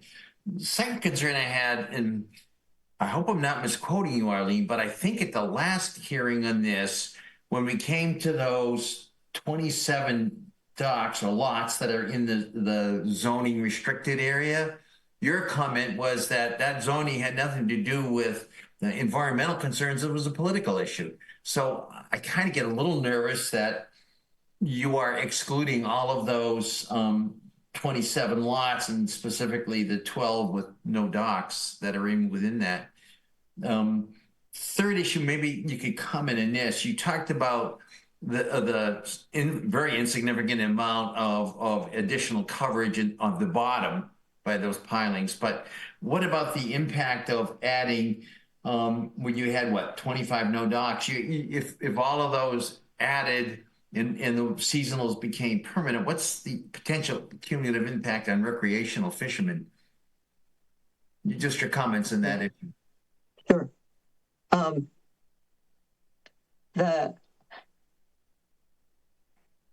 The overlay district along the Katuitt shore in particular was developed because the Katuitt Village Association didn't want any more piers. I know it's a long time ago. I don't know if you were involved in the Conservation Commission at that time. The zoning I go back longer than that. Yeah, I'm just old. The zoning was adopted in 2008, I believe. And excuse my verbiage here, but the excuse for that zoning district was that the area is highly productive in terms of shell fisheries. And I'm not going to argue with that. The area is ranked very highly on your habitat maps, but you can see that there are quite a lot of moorings. This is a very early summer picture or late spring.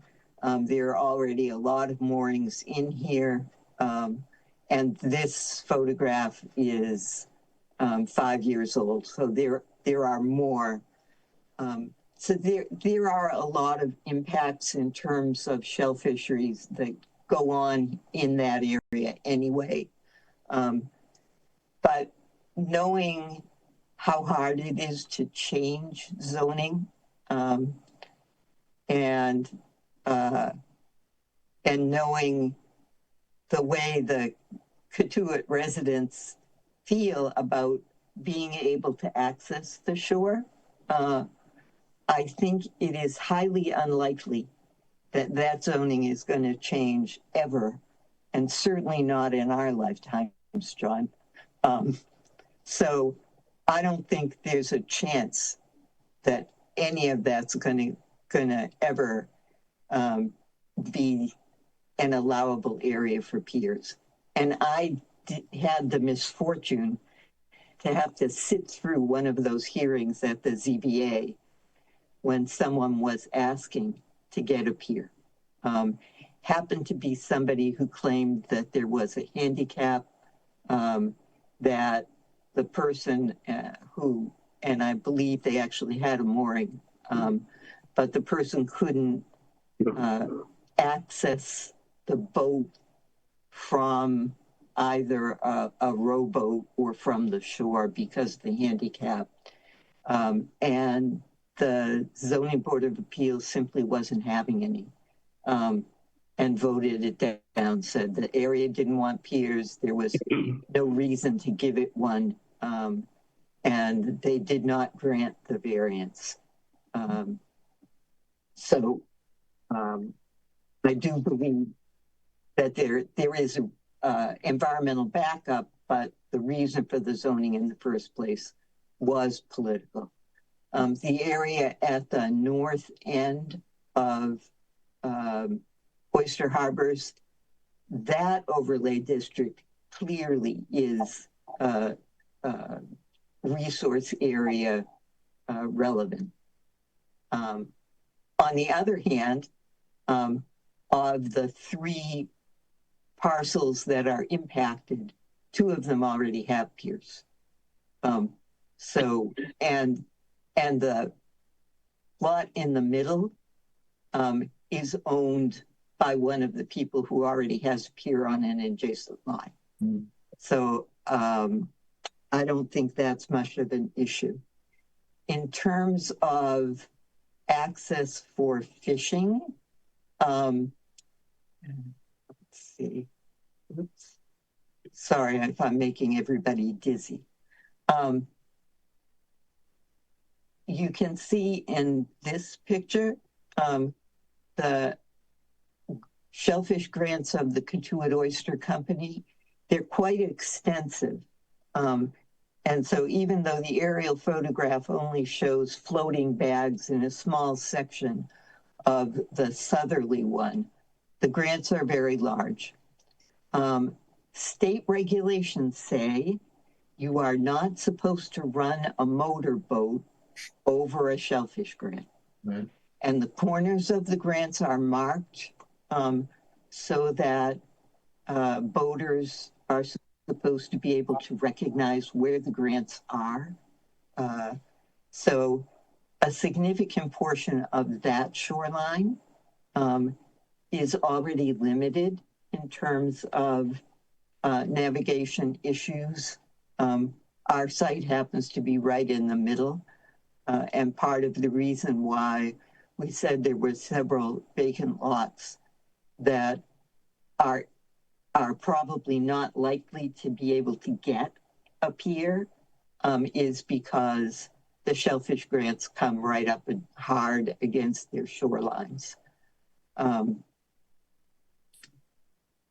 And in addition to that, there are already moorings and piers elsewhere along those shorelines that limit navigation close to shore. So I am reasonably confident in the numbers that I gave you, and I don't believe that there would be any significant impact on significant adverse impact on navigation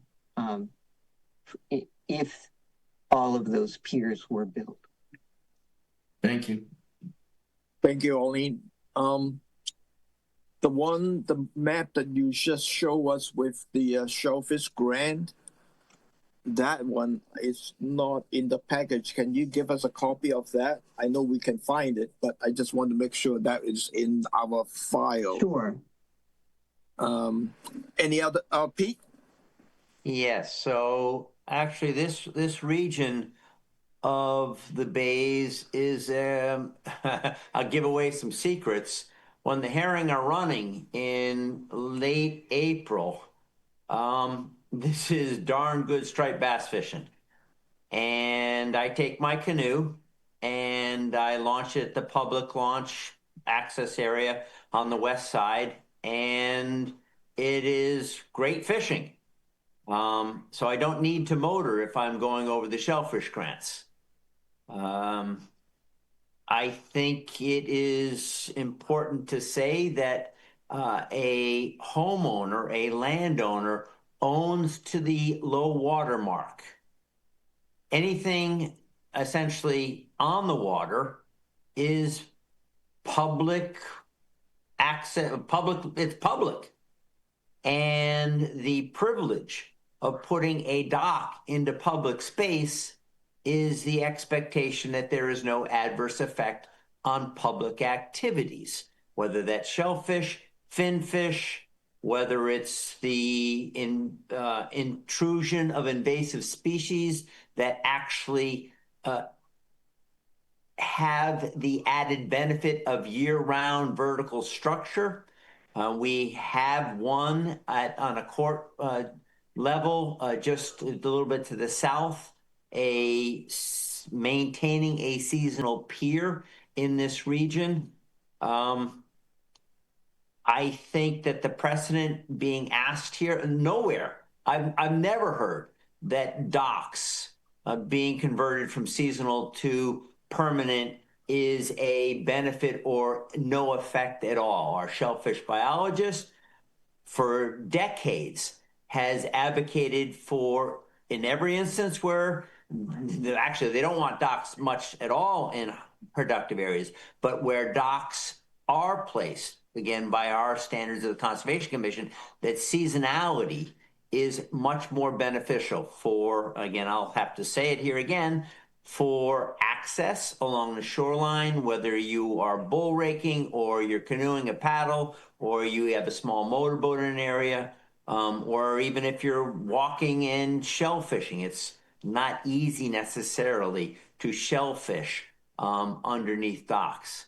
I think that the precedent being set by allowing a seasonal dock to become permanent when a seasonal dock is perfectly sufficient for the applicant, or it should be, is something that we as a commission should be very, very, very careful about, whether it's in this area or in any high value shellfish area or fin fishing access area. Thank you for the time.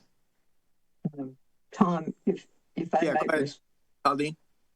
if I might respond quickly, I understand Pete's longstanding concern here. However, in the court order, court decision, the court found that the issue of the ability to shellfish under a permanent pier was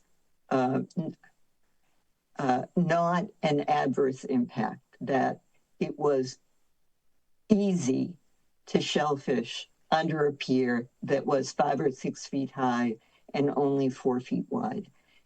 And it's if the bent sections are further apart, knowing that the posts, when you have a post-supported pier, they're generally 6 or 8 feet apart. Actually makes access easier by having a wider space between the piles.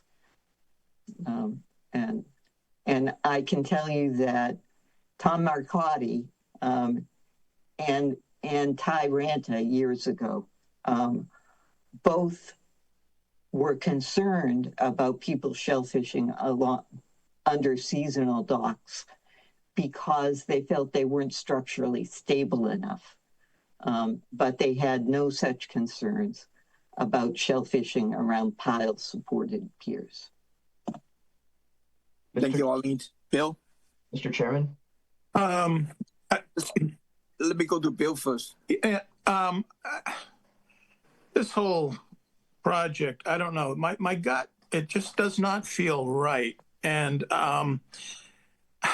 it seems, well, you have Katuitt having made a zoning ordinance that basically said we've got enough docks and there's too many, and that may be visual, it may be access for habitat, which you just said a few minutes ago. As somebody who fishes from shore, every dock is always an interference in terms of fishing.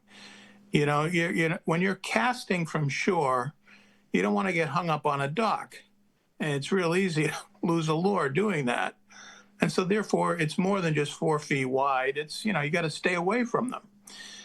And as Pete said, in April, the fish are running, and it's a good time for fishing. That April and early May is an important time for fishing. And having a dock in there, it's more than a 4 foot wide thing. And, we have not over the past meetings talked about angling. We talk about shellfish habitat. But as somebody who is a shore angler, it just doesn't feel right in my gut. And I know that the appeals court said, well, we've already addressed the recreational fishing issue. It's 6.5 feet high. And, there are a lot of docks that aren't 6.5 feet high. And even if it is 6.5 feet high, is it 6.5 feet high?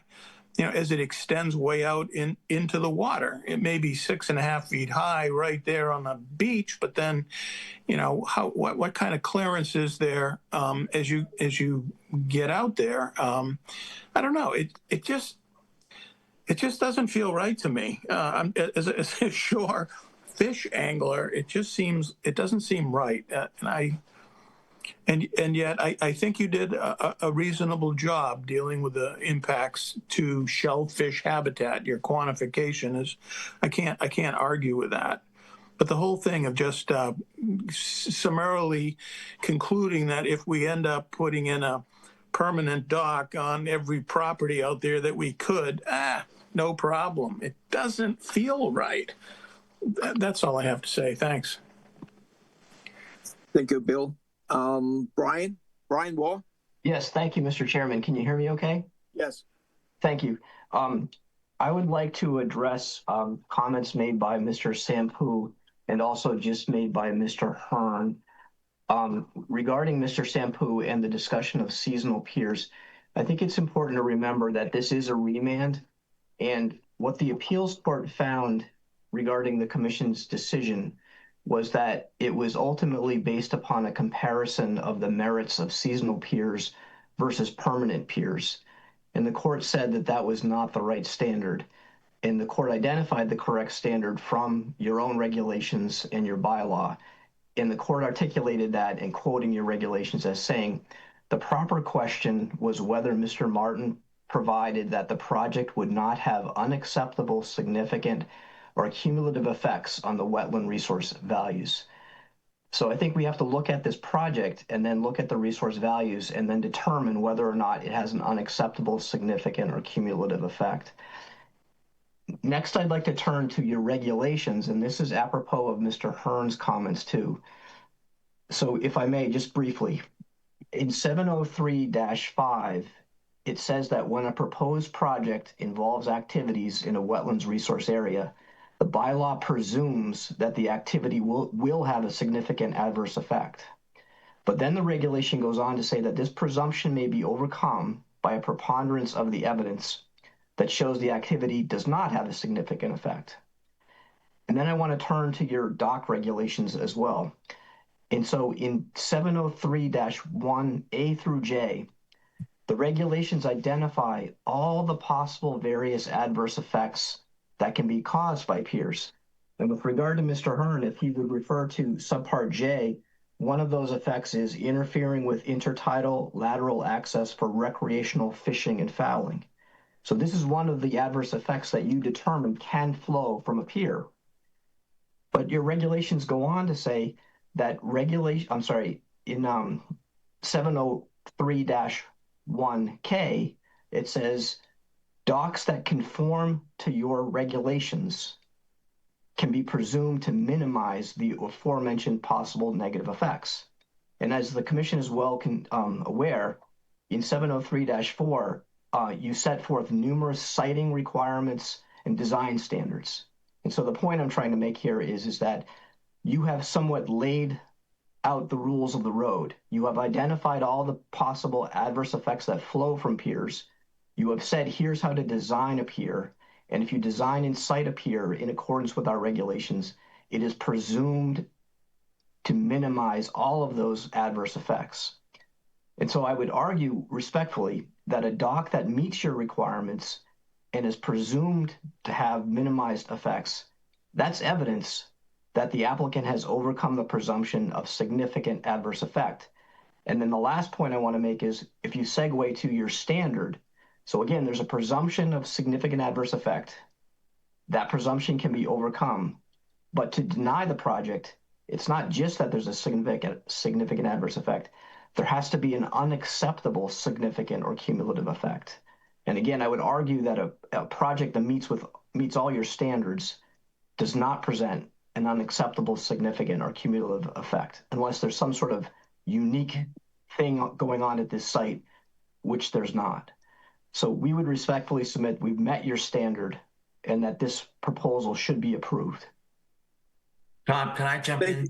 Thank you, Brian. John? Yeah, Peter, as you know, I have agreed with exactly what you said earlier. I have voted against this in most cases because I think the argument, when I remember going back to Tom McCarty and his concerns about seasonal versus whatever. On the other hand, I know when George Gilmore was a commissioner, he favored permanent docks, thought that they had a less of an environmental negative than pulling them in and out seasonally. But put that aside. I'm concerned that this is a remand. We are under that court's remand. So for this particular dock, the findings, the court has already said, recreational shellfish, we don't agree with you, commission, this is what we find. Whether we like it or not, we are subject to that appellate court's decision. The only thing that the court did say is, okay, well, you really haven't looked at the cumulative impact. So maybe if this came up tomorrow, was not a remand, Pete, I would probably vote the same way as he did earlier. But this is a remand case. And I, for one, am not willing to take a chance of saying, we disagree with the court. Bill, your words, it just doesn't feel right. Isn't going to carry much weight with an appellate court if it goes back there. And I think we're putting ourselves in, I don't know, counsel, maybe I don't know if they can be contempt proceedings or whatever, but I, for one, don't want to say, well, we don't disagree with the appellate court. They've got authority over us, period, end. There's no disagreement about that. The only open issue was cumulative impact, which is what I requested and Arlene met with. And I might take some issue with Arlene's approach, especially in some of those, the zoning docs, et cetera. But much as I hate to say it, it is very hard, based on the evidence presented tonight, for us to find that there is a significant negative cumulative impact based on the evidence that was submitted tonight. The other issues that we rely on, fishing and navigation, et cetera, the court has said, guys, you lose. You're wrong, and I'm overruling you. And I'm not willing to say, we don't care what the appellate court. I just could never go along with that. I think we're taking great risks if you try to do that. Well, John, I always do appreciate your legal understanding of things, and you know that I'm almost always on the side of science. So thank you for that input. Which doesn't mean that tomorrow, if it came up de novo, and not an appellate court remand, but this kind of doc, that we look at that and we look at all these issues and the arguments that you made, and I think made them very effectively as a scientist, one that's convinced me, that we don't come out with that same decision and let it go to court again and see what happens if that's what the applicant chooses. But this is different. This is gone to court. We lost. Yeah, I do know that this is different, but But your science is right, Pete. Don't give up on it. Thanks. Well, in my opinion. Thank you, John. And let me say something in here. Thank you for Brian. And just to remind us, this is a remand NOI coming back from the appellate court. And thank you, John, mentioning that and the reasonings, so that we have to take a look at this case based on our narrowed scope that we have to look at under the court order in terms of looking at the cumulative effect. And we should not be looking at something else, trying to expand that and trying to prevent the view and go to the court and say no. I think this is a dangerous path that we're going through. In the future, if there is a new case coming in and new application coming in, we can take more careful examining the effect on that applications, and we should better to have some better results or findings to support our argument, assuming that we will get appeal. And so that's the mindset that I'm thinking of it.